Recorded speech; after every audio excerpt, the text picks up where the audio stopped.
Olá, seja bem-vindo ao curso Fazendo Aulas de História, Planejando Aulas de História Revolucionárias. Na aula de hoje, a gente vai ver jogos e vários outros materiais, livros, várias dicas sensacionais de materiais para o ensino de história. É muito importante usar materiais diferenciados nas nossas aulas e no planejamento da aula de história, porque o conteúdo de história ele é muito abstrato, são coisas que aconteceram há muito tempo, que muitas vezes as crianças e adolescentes têm dificuldade de acessar, de entender, porque é algo abstrato e o pensamento abstrato deles ainda não está completamente formado. Eles habitam mais o pensamento concreto, eles pensam mais de forma concreta. Então, trazer materiais ajuda a dar concretude, literalmente, ajuda a materializar o conteúdo de história, os conceitos de história, tudo que a gente tem que ensinar nessa disciplina maravilhosa que a gente ama tanto. E ajuda os alunos a aprenderem melhor, beleza? As primeiras dicas que a gente vai ver são jogos. O primeiro jogo ele é bem óbvio, qualquer um que conhece ele já deve ter pensado nele, assim, para alguma aula de história. Se é aluno, já deve ter desejado, aí como eu queria estudar história com isso, ou se é professor e conhece, já deve ter namorado esse jogo aí para dar uma aula de história. É o timeline. Como o próprio nome sugere, ele é uma linha do tempo. Então, já tem um conceito para você problematizar com seus alunos. Por que linha do tempo? Porque a gente encara o tempo de forma linear. Essa é a única forma de se representar o tempo, de se organizar o tempo. Existem outras formas de organizar o tempo, como a helicoidal, a circular, a elipsa. Existem outras culturas que encaram o tempo de uma forma diferente. Então, já o próprio nome do jogo já tem um conceito histórico para a gente trabalhar. Como é que esse jogo funciona? Então, a gente tem aí, por exemplo, a primeira carta, que é a invenção do comércio. Na frente dela é uma ilustração assim, com o título, né, do fato histórico ou da invenção que aquela carta traz. No verso, a gente tem a resposta, a data de quando aquilo aconteceu. Então, aqui no caso, essa carta aqui de baixo é a invenção do sabão, que aconteceu em 1500 anos antes de Cristo, ou menos 1500. Então, a frente dela é a mesma coisa, só que sem essa data aqui em cima. Como é que funciona o jogo? Cada pessoa tem a sua quantidade de carta e o objetivo final é ficar sem carta nenhuma na mão. Por quê? A primeira carta do jogo é tirada do montinho, colocada em cima da mesa, e aí você com a sua carta na mão, que você ainda não olhou a parte de trás, não pode olhar a parte de trás, você tem que ir montando a linha do tempo. Olha só. Então, por exemplo, eu recebi lá a carta da invenção do sabão. E tem para mim a primeira carta aqui que saiu do montinho. Não tem ainda essa mesa toda formada, tem só essa primeira carta da domesticação das ovelhas, que foi em menos 9.200 anos. E eu não sei ainda que o sabão foi inventado em 1500 anos antes de Cristo. Eu vou colocar antes ou depois das ovelhas, da domesticação das ovelhas? E aí vem a formação do pensamento histórico. Né? Então, o professor, nessa hora, a professora tem que ajudar os alunos a pensar o que será que a gente, enquanto humanidade, se preocupou primeiro. O que será que aconteceu primeiro? Será que a gente, lá na pré-história, a gente estava, ou na Idade Antiga, a gente estava mais preocupado em sobreviver ou ficar limpo? Né? O que a gente fez primeiro na nossa vida enquanto humanidade foi arrumar a nossa comida, né, e procurar técnicas de plantar, procurar técnicas de criar animais para a gente ter mais abundância de comida e melhor chance de sobreviver enquanto espécie, né? Ou a gente foi fazer outras coisas. Essas duas cartas, elas são meio parecidas, assim, né? No sentido de que dá para ficar em dúvida qual que vem primeiro e depois. Mas tem situações que não dá para ficar tanto em dúvida. Por exemplo, se ao invés da invenção do sabão, eu tivesse com a carta da invenção do avião na mão, e aí? Será que primeiro a gente domesticou as ovelhas ou primeiro a gente inventou o avião? Pô, claro que a gente inventou o avião depois de ter domesticado as ovelhas, né? Então esse jogo ele ajuda muito o aluno e a aluna a formar o conceito de temporalidade, o que pertence a uma temporalidade e o que não pertence a uma temporalidade. Também ajuda a formar o conceito de século. O que será que aconteceu naquele século, né? O século XVIII te lembra o quê? O século XV te lembra o quê? Então, vai ajudando a pensar mais nas características temporais, históricas de cada século. E esse jogo ele também tem algumas versões diferentes. Por exemplo, tem o timeline clássico, tem o timeline invenções, que é só de invenções, tipo, quando é que foi inventado o avião, o foguete, o garfo, a comida enlatada. Ele é bem bacana e ótimo para ensinar a história da ciência. Tem o de eventos históricos, ou seja, exclui invenções e outros acontecimentos cotidianos, tipo a domesticação das ovelhas. E tem o timeline Brasil, que é só de fatos e eventos históricos da história brasileira. E aí, a divisão desse jogo em temas também pode ser uma problematização em sala de aula. Por quê? Toda invenção é um evento histórico. Né? Ou a história do Brasil também não faz parte dos eventos históricos, também não faz parte, também não poderia estar no jogo clássico, que tem todos esses temas. Então dá para também problematizar essas escolhas que a gente faz e também a questão dos recortes, né? Porque quando a gente vai fazer uma pesquisa histórica, a gente tem que estabelecer recortes. Então, isso foi isso que o jogo fez. Quando ele estabelece um recorte de invenções, é um recorte temático. Você também não precisa jogar com todas as cartinhas. Você pode dividir as cartinhas em eras, Idade Média, Idade Antiga, Moderna, Contemporânea. Dividir a sala em grupos e cada grupo fica com uma idade. Se você quer trabalhar, deixar o jogo mais difícil, né? E trabalhar a noção de tempo em cada idade. Ou você pode jogar misturado. Enfim, é outro conceito, né? Que também dá para explorar bastante nesse jogo. É essa divisão do tempo em antiga, moderna, contemporânea, medieval, de por que foi feito assim, de como isso é um olhar de historiadores do presente, olhando um passado, tentando explicar um passado. Esse jogo é bem útil, bem legal e dá para trabalhar bastante coisa com ele. Eu adoro. Existem outras formas da gente trabalhar com jogos com materiais mais acessíveis. Vou trazer aqui a opção do quem sou eu. Só que é um quem sou eu histórico. O que a gente precisa? A gente precisa de post-it, ou papel e durex, ou uma etiqueta, porque a gente vai precisar colar esse papel na testa. Qual que é o objetivo? É você fazer perguntas de sim ou não para descobrir qual é o nome que está escrito ali na sua testa, qual foi o nome atribuído a você. Então, ficaria mais ou menos como está nessa foto aí dessa professora com essas crianças, porém com uma diferença.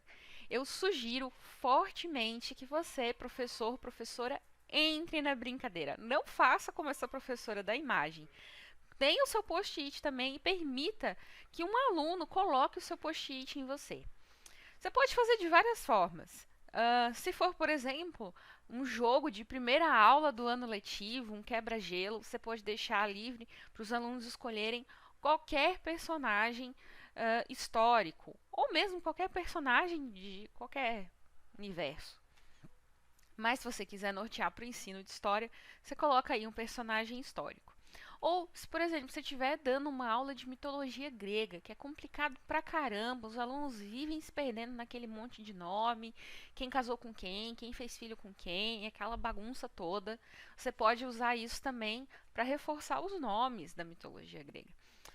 Outro conteúdo, quando a gente vai ensinar ali a forma outro conteúdo que também tem bastante nome é a formação dos Estados-nação, ou então qualquer período de monarquia ali na Idade Média, na Idade Moderna, ou então o período republicano de Roma, que também tem um monte de nome. Enfim, também não precisa só focar em nomes, só em personagens históricos. Você pode fazer isso com conceitos, por exemplo, república, monarquia, democracia. Então, as crianças vão fazendo perguntas ali. Funciona assim: alguém vai escrever um nome num papel ou num post-it e colar na sua testa, beleza? E aí você fala: eu sou homem? Aí a pessoa responde: sim, não. Se ela responder não, então, no caso aqui é sim, né? Sim, então eu já sei que eu sou um homem. Eu tô vivo? Não, então eu sei que eu sou um personagem histórico que já morreu. Eu sou brasileiro? Não, pô, eu não sou brasileiro. Quem será que essa pessoa pensou? Então, por exemplo, se a gente está estudando Brasil Colônia, porque eu sugeri etiqueta e durex? Oleosidade da pele, né, minha gente? Ainda mais adolescente. Então, sugiro, nem sempre o post-it dá certo. O post-it é a origem da brincadeira, mas na época que o post-it tinha colo de verdade.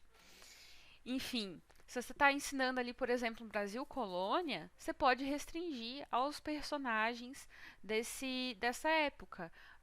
Eu sou um senhor de engenho, eu sou uma pessoa escravizada, eu sou um indígena, eu sou um capataz, eu sou um bandeirante, enfim, por aí vai. Ou eu sou o Dom Pedro I, ou eu sou o Dom João VI, o Dom Pedro II, a Leopoldina. Você pode fornecer para os alunos uma lista de personagens válidos, por exemplo, para aquele dia da brincadeira. E é uma brincadeira que não se esgota. Você pode fazer, se os alunos gostarem, você pode fazer algumas vezes no ano aí, conforme o tema que você tiver na aula no momento. Bom, voltando aos jogos de tabuleiro, eu gostaria de deixar algumas sugestões. Esses dois jogos aqui, eles têm a mesma, uma ideia parecida, assim. O Carcassonne e o Hansa Teutônica servem muito para trabalhar a formação dos burgos, do mercantilismo. São bem legais para trabalhar essa temporalidade e esse momento histórico do início das cidades, da vida mercantil. Esses dois jogos, eu sugiro eles mais para ensino médio, porque eles são de bastante estratégia. E ele é da formação de impérios, de cidades. A era se passa, né, tem um contexto aí, um pano de fundo medieval. Through the Ages é para você fazer o seu império, fazer ali o seu conquistar as suas cidades, fazer a sua construção. Por isso que ele tem um monte de personagem misturado aí na capa. Então ele não necessariamente de uma época em si, né? Como o próprio nome sugere, é atravessando as épocas, atravessando as idades. Mas serve bastante para o aluno adquirir a compreensão do todo da história, né? Do que um império, do que uma nação precisa para surgir, para se constituir, e como é que é a manutenção desse império. É bem legal, mas são jogos mais complexos, mas também dá para fazer uma aula bem bacana. Um outro recurso muito bom para a gente usar para o ensino de história são os videogames. Existem vários jogos que exploram essa temática, por exemplo, Call of Duty, que te leva para as batalhas, para as guerras principais que já aconteceram, só que são jogos de tiro e o foco deles é isso. Existem outros jogos que o foco é a história e tem uma série de jogos que eu sou completamente apaixonada, que é a série Assassin's Creed. Essa série, ela tem já várias versões desse jogo e cada uma se passa em um local. E ela tem uma pegada muito histórica, porque a premissa do jogo é: você vive a rotina, você vive a vida de uma outra pessoa que viveu em outra época a partir do sangue dela, da amostra de DNA dela. E isso é o que o historiador faz através dos rastros que a história deixou. Então, também dá para fazer essa ligação com os alunos, que a gente reconstrói a vida das pessoas que já morreram, que viveram antes de nós, através das pequenas coisas, das pequenas materialidades que elas deixaram, dos pequenos rastros. E aí, esse jogo ele vai ter várias versões. Então, por exemplo, Unity se passa na época da Revolução Francesa. O Syndicate, que é o meu preferido, se passa na Revolução Industrial. E você pode encontrar com, por exemplo, Karl Marx ou com o Charles Darwin. E, enfim, ele é muito, muito, muito bom. O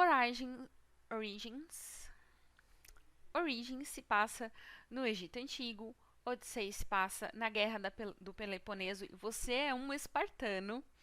E Valhalla é na sociedade viking do século IX. É um jogo muito bem feito, muito bem cuidado. Vários historiadores participam da produção desse jogo, dessa franquia.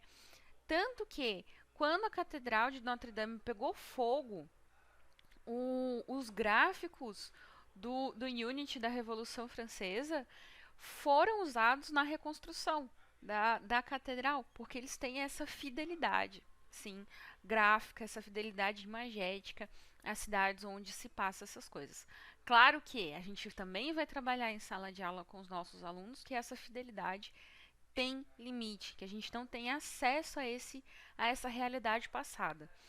O que a gente faz são representações. É um jogo gigantesco, todos eles são muitas horas de jogo, dá para trabalhar muita coisa.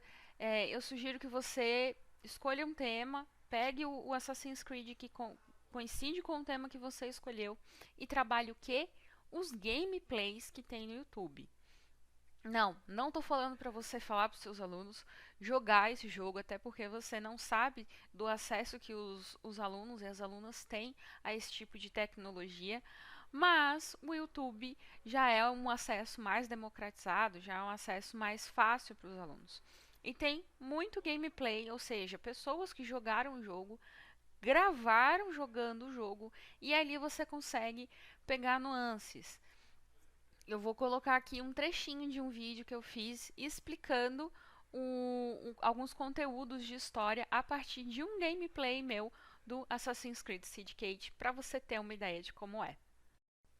É bem legal que eles colocaram várias chaminés soltando fumaça no videogame inteiro, assim. E é bem interessante, porque era isso mesmo, tá, gente? Era chaminé o tempo todo. Porque nessa época o motor a vapor ele foi inventado e a galera tipo ficou muito fã do motor a vapor porque ele facilitou muito a vida. Então eles começaram a meter a vapor em tudo, não só no trem. E é claro que a gente não pode esquecer das séries. Ultimamente as séries têm um fácil acesso para as pessoas no geral, porque tem muitos serviços de streaming e tem muita pirataria também na internet que pirateia esses serviços de streaming e acaba facilitando o acesso a essas séries. E também a qualidade das produções dessas séries tem melhorado cada vez mais. A pesquisa histórica também não está ficando para trás. E uma questão muito importante da série é que ela é curta, ela é pequena.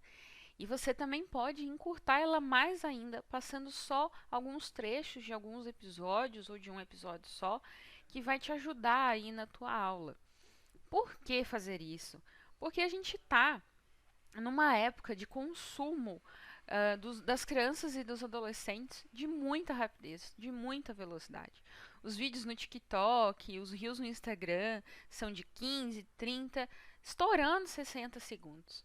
Então é importante a gente se adequar a essa rapidez de consumo midiático dessa geração. Não vai querer colocar lá 2 horas de Charlie Chaplin de cinema mudo e exigir que as crianças prestem atenção. Não dá, gente. Isso não existe mais. Ah, mas é um clássico. Beleza, mas cada geração atualiza os seus clássicos e a gente tem que respeitar. Então eu trouxe algumas séries aí que tem um cuidado com a produção histórica muito legal. Eu vou falar de baixo para cima. Vocês já vão entender por quê. Vikings eu assisti inteira, de cabo a rabo. É sensacional. É muito violenta, mas dá pra fazer edição, dá pra fazer seleção dos episódios. E tem umas nuances históricas muito legais. Versalhes, Downton Abbey, The Crown, Outlander, eu ainda não consegui assistir elas de cabo a rabo, mas elas também são muito boas. Eu gosto bastante, principalmente da The Crown. Ela tem uma pegada histórica também, um cuidado com a narrativa histórica muito bom. E Doctor Who, eu sou simplesmente fã. E eu acho que Doctor Who é uma série muito boa para ser usada em sala de aula, porque ela é feita para crianças. Então, esse cuidado da faixa etária, da produção para a série que você vai levar, Doctor Who, ó, é super tranquila nesse sentido. Outra questão. Doctor Who é um cara, esse que tá de gravata borboleta, que ele viaja no tempo. Então ele encontra várias situações de eventos históricos, ele encontra vários personagens históricos. Então nessa foto que eu coloquei aí, por exemplo, ele encontra Van Gogh. E aí poderia ser uma aula de história da arte, mas tem um episódio que ele vai para Roma quando o Vesúvio explode. Então também pode usar lá uma aula de Roma. Nossa, tem. Doctor Who realmente é muito centrado na história. É bastante ficção científica, mas dá para tirar um bom caldo daí.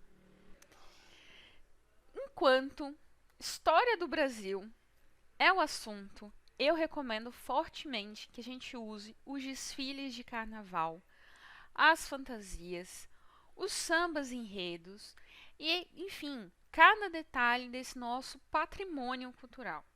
Existem muitos sambas enredos que têm tema histórico como fonte.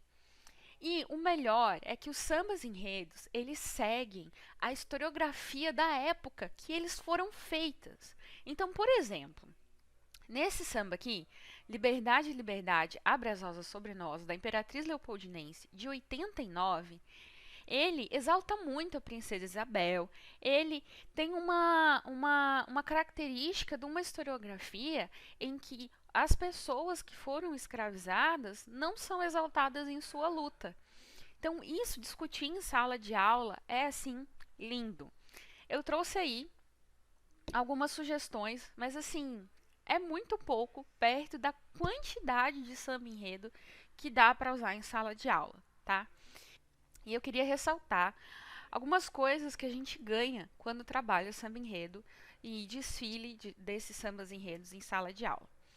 Primeiro, essa questão dos temas variados. O que você pensar se você jogar samba enredo Revolução Francesa no Google, você vai achar pelo menos uns 3 sambas enredos aí de épocas diferentes que fala sobre isso. É interdisciplinar, trabalha arte, filosofia, sociologia, antropologia, história. Então você pode fazer um jogo aí bem legal. Talvez fazer um projeto com a escola toda, no sentido de com todas as disciplinas, porque pode mexer com física e matemática dos carros alegóricos, como é que é feita, né, toda aquela mecânica. Seria um projeto muito legal de fazer, que é o babo por fazer, inclusive. Microhistória. Do meu ponto de vista de historiadora, e de alguns amigos meus que também são historiadores, o samba enredo, ele é um tipo de microhistória, porque você pega um detalhe e faz toda uma pesquisa, toda uma produção e principalmente transforma aquilo numa linguagem que chega no público. Né? A gente tem que pensar que pesquisa histórica ela não precisa ser traduzida somente em livro, somente em artigo acadêmico, mas ela pode ser traduzida de várias formas. E é uma descolonização do saber. É o nosso jeito brasileiro de passar adiante muitos conhecimentos, de passar adiante a nossa cultura, de manifestar a nossa cultura. E tem muita pesquisa envolvida nos desfiles de samba, das escolas de samba. Então não é uma bagunça, não é só uma manifestação cultural, mas é também conhecimento ali, conhecimento desfilando na passarela, literalmente. Como exemplo de uso de samba enredo e desfile de escola de samba para ensinar história, eu vou deixar aqui um trechinho de um vídeo meu que eu uso 2 sambas para falar da revolta da vacina aqui no Brasil. 2 desfiles de samba, sim, de 2 escolas de samba lá do Rio de Janeiro, que elas fizeram sobre o Oswaldo Cruz no Instituto Manguinhos e Sazinho. Foi o barão que me chamou, cheguei, imunizei geral. E o barão que chamou o Oswaldo Cruz é o barão Pedro de Afonso. Ele já trabalhava com a vacina da varíola que ele chamou Oswaldo Cruz. Porque em 1889 chegou alguns navios e alguns imigrantes no Porto de Santos infectados com a peste bubônica. E por último, mas não menos importante, tem as fontes históricas que a gente pode trabalhar. Tanto imagens, gravuras, pinturas, documentos, enfim, jornais, revistas, tudo aquilo que a gente, como historiador, já está cansado de saber de fonte histórica do passado, a gente pode e deve levar para a sala de aula. E aqui eu vou ressaltar um site que, assim, nossa, tem muita fonte histórica e é muito mão na roda nessa hora, que é a Hemeroteca, o site da Hemeroteca Nacional, que fica lá no Rio de Janeiro e tem várias publicações. Olha só, eu confundi o nome, é Hemeroteca Digital da Biblioteca Nacional. O legal é que você pode procurar por período, por palavra-chave. Então, se eu vier aqui, eu posso colocar para pesquisar por período. Então, eu estou trabalhando chegada da família real no Brasil, lá em 1808. Eu vou e coloco esse período aqui, pesquisar. Então, ele me volta com o Correio Brasiliense, com o Correio Brasiliense ou Armazém Literário e com a Gazeta do Rio de Janeiro. E aí, eu posso ver se tem alguma coisa legal para eu levar para os meus alunos e trabalhar isso em sala de aula. Em suma, essa aula foi sobre como tudo pode virar história, porque tudo é história e tem história. Qualquer material, um garfo, um teclado, qualquer coisa, uma garrafa, qualquer coisa, um queijo, um feijão tropeiro, qualquer coisa pode ser usado em sala de aula como material histórico para ensino de história. Basta você ter criatividade e saber explorar ali dentro das suas condições, dentro do seu contexto escolar. Espero que essa aula tenha te ajudado de alguma forma e te espero na próxima.